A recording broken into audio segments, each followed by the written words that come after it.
सामपि मंगलानां च कर्तारौ वंदे वाणी विनायको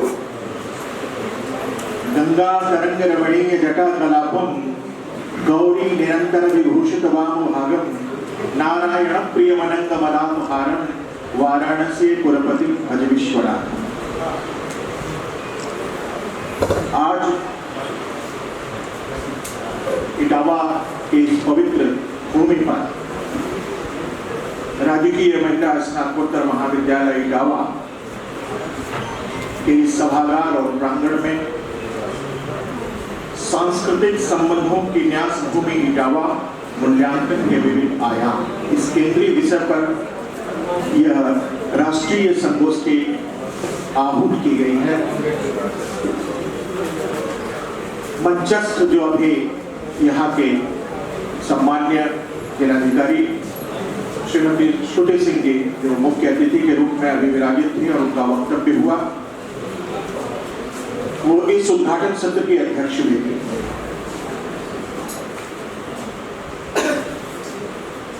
यहाँ के यशस्वी प्राचार्य डॉक्टर श्यामलाल सिंह जी,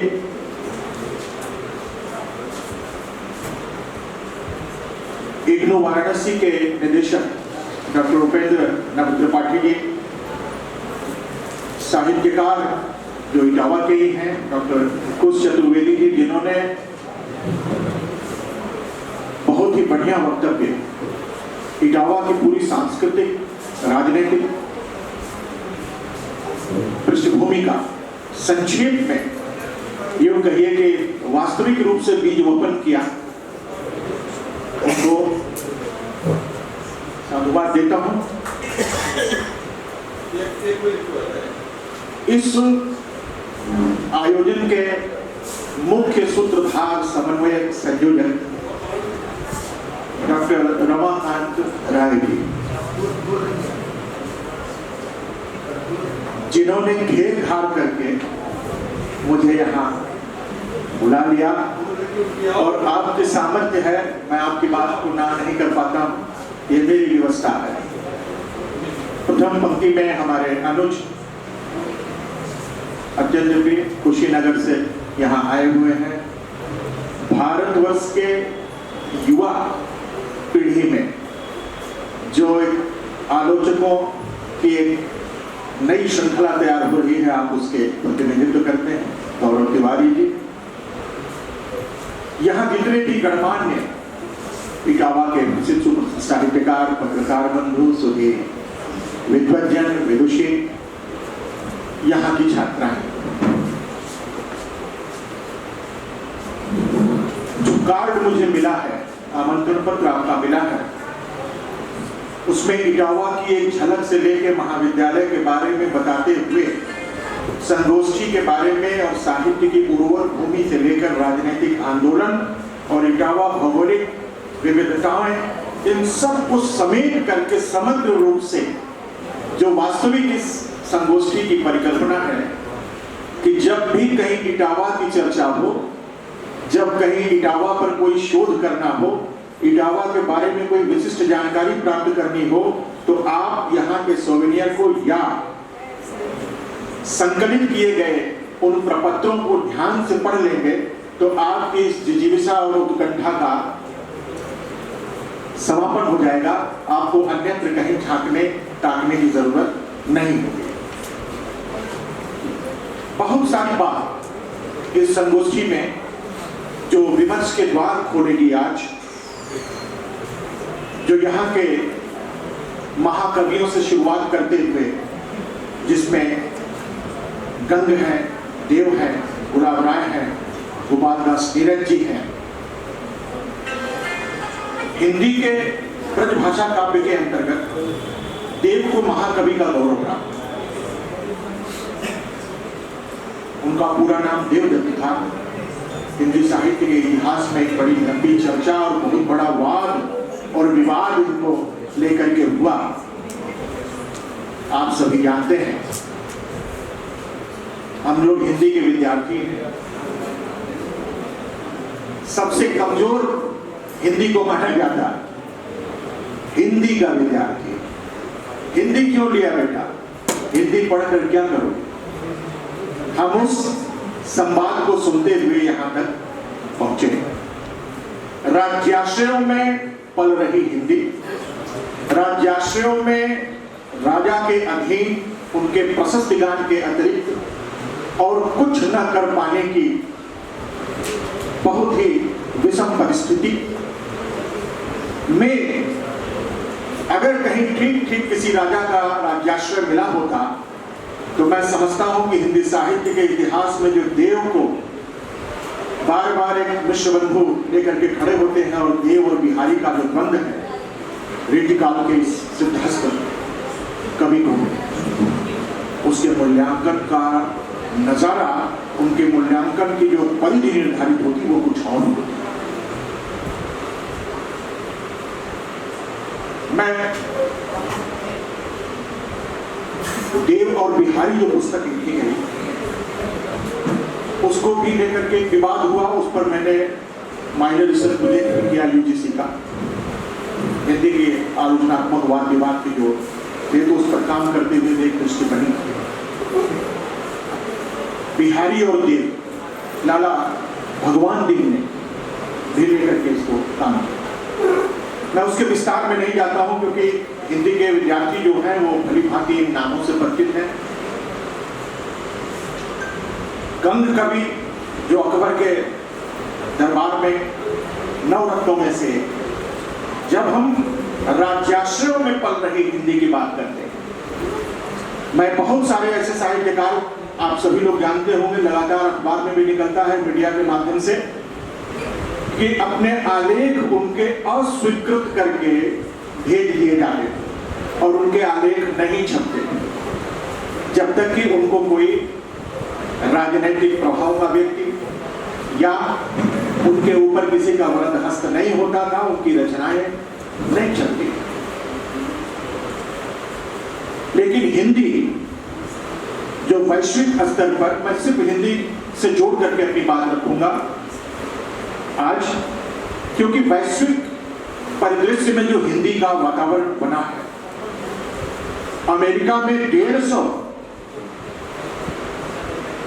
विश्वविद्यालयों और कॉलेजों में बिना किसी राज्याश्रय के, बिना किसी सरकारी तंत्र के मदद से अगर हिंदी की व्याप्ति है तो वो हिंदी की अपनी ताकत है जो सरल है, सहज है, सर्वग्राह्य है और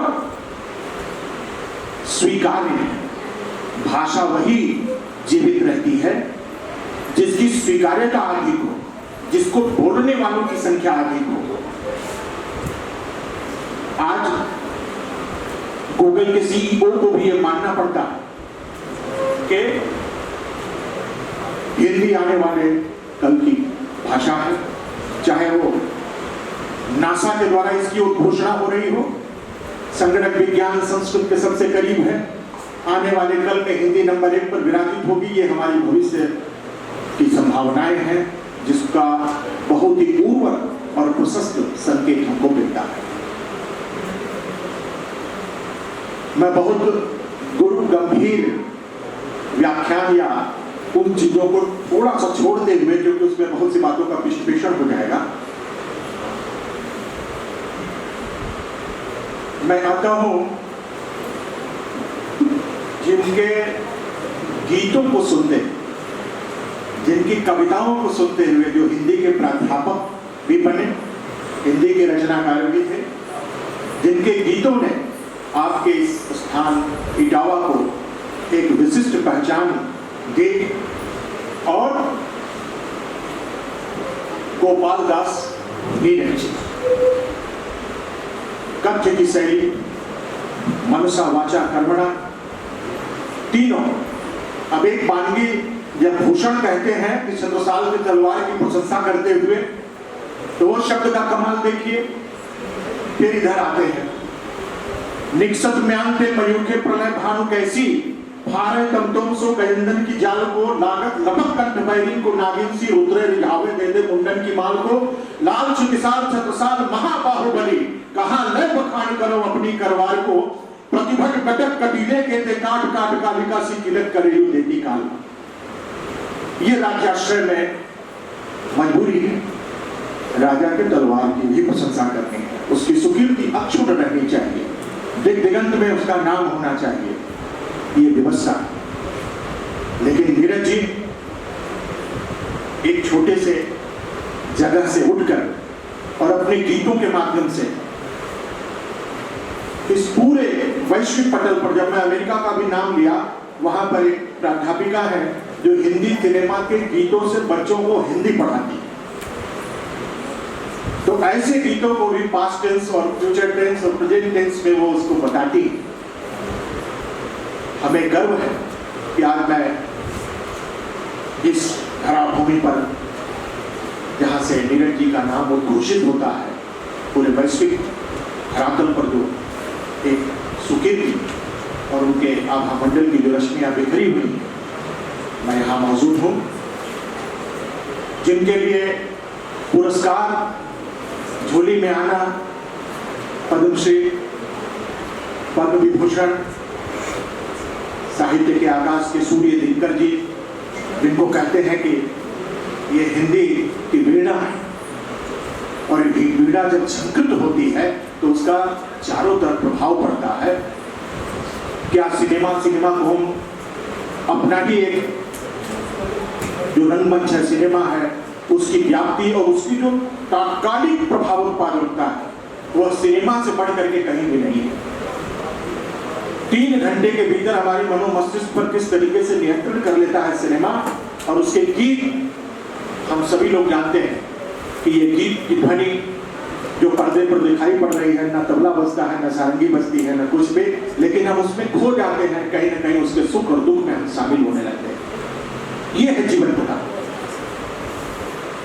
मैं उन गीतों को यहाँ पे जरूर उद्धृत करूंगा, जिनको सुनते हुए, जिनको गाते हुए, जिसमें मनुष्यता के कुछ अंश आपको मिलेंगे, जीवन के जिसमें दर्शन छिपे हुए हैं।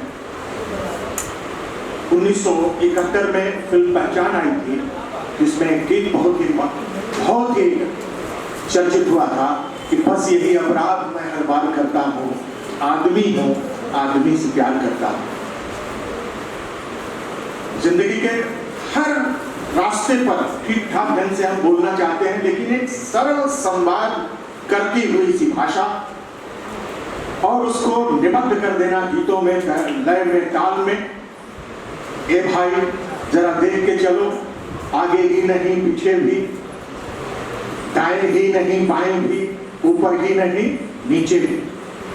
बड़ी सरल सी पंक्तियां, लेकिन जीवन के जितने भी रहस्य हैं, अगर बड़े बुजुर्ग उनको बात कर रहे हैं तो यही शिक्षा देते हैं। इसमें सीख भी छिपी हुई। पैसे की पहचान यहाँ इंसान की कीमत को, शौकियों में भूला जाए फूलों का शबाब। आप देखिए बहुरंगा व्यक्तित्व, दिल आज शायर है गैम्बलर फिल्म में। ये केवल एक उस कवि के मन की, और आद्योपांत में कहता हूं न, सिख से लेकर के जो उनकी शैली है वो प्रतिध्वनित होती है उनके कृतियों में। और जब कृतियों में व्यक्ति का व्यक्तित्व निहित हो जाता है, तभी वो सार्वभौम और सर्वकालिक और कालजयी कृति का निर्माण करता है। मैं उन्हीं के स्वर में, उन्हीं को याद करते हुए, जो हमारी सबसे बड़ी पहचान है, जिस पे सबसे बड़ा संकट है कि क्या हम मनुष्य रह गए हैं। ये सारे विमर्श अपनी जगह मनुष्यता के मानवीय मूल्यों की बात करते हैं, तो हमारे कथनी और करनी में भेद क्यों है? हम किसी भी सांस्कृतिक धरातल पर उसके मनीषियों, चिंतकों और विचारकों को केवल याद करें, उनके द्वारा कही गई बातों का अनुसरण न करें। महाजन ये गतः सपंथा, हम बार बार चरैवेति या उसी अवधारणा को लेकर के सिर्फ बातें करें, मुझे लगता है कि यह अन्याय होगा। जब हम शब्दशः अक्षरशः किसी से सहमत होते हैं तो उनकी कुछ बातों को, उस साहित्यकार की किन्हीं बातों को अंगीकार और स्वीकार भी करना चाहिए। बारंबार जब वो कहते हैं कि बस यही अपराध मैं हर बार करता हूं, आदमी हूं, आदमी से प्यार करता हूं। एक खिलौना बन गया दुनिया के मेले में, कोई खेले भीड़ में, कोई अकेले में, मुस्कुराकर भेंट हर स्वीकार करता हूं, आदमी हूं, आदमी से प्यार करता हूं। मैं बसाना चाहता हूं, मैं बसाना चाहता हूं स्वर्ग धरती पर, आदमी जिसमें रहे बस आदमी बनकर, उस नगर की हर गली तैयार करता हूं, आदमी हूं, आदमी से प्यार करता हूं। मैं बहुत नादान हूं, बहुत नादान करता हूं ये नादानी, हूं बहुत नादान करता हूं ये नादानी, बेचकर खुशियां खरीदूं आंख का पानी, बेचकर खुशियां खरीदूं आंख का पानी, हाथ खाली है मगर व्यापार करता हूं, आदमी हूं, आदमी से प्यार करता हूं।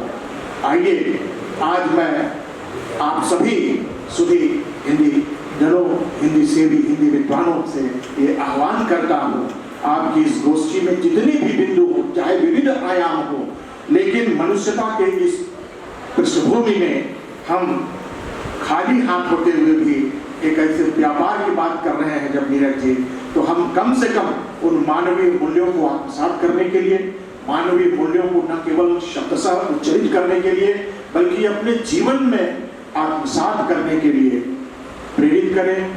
विद्यार्थियों को, शोधार्थियों को, प्राध्यापकों को, सुधी विद्वज्जनों को न केवल प्रेरित करें बल्कि स्वयं भी उसका आचरण करें। मैं इसी के साथ अपने वाणी को विराम देता हूं और बार बार डॉक्टर रमाकांत राय जी, जिनको मैं वर्षों से जानता हूं और इस महाविद्यालय का सौभाग्य है कि आप जैसा कर्मठ व्यक्ति यहाँ मौजूद है जो 10 दिन में राष्ट्रीय या अंतर्राष्ट्रीय फलक पर कोई भी आयोजन करने के लिए सिद्धहस्त है, और आपका देश विदेश में जो तंत्र है, जिन लोगों से संपर्क है, आपके व्यवहार के कारण कोई भी व्यक्ति ना नहीं कर सकता। ये मैं भली बात जानता हूँ। मैं आपको हृदय से साधुवाद देता हूँ और प्राचार्य जी की संकल्पना को हनुमान जी की तरह मूर्त रूप देने वाले आप सभी लोग और पूरे विद्यालय, महाविद्यालय के उस समिति को, जिन्होंने रात्रि पर्यंत 2 दिन जागरण करके इस स्मारिका को निकाल दिया, हृदय से धन्यवाद, साधुवाद, सभी को यथेष्ट अभिवादन, नमस्कार।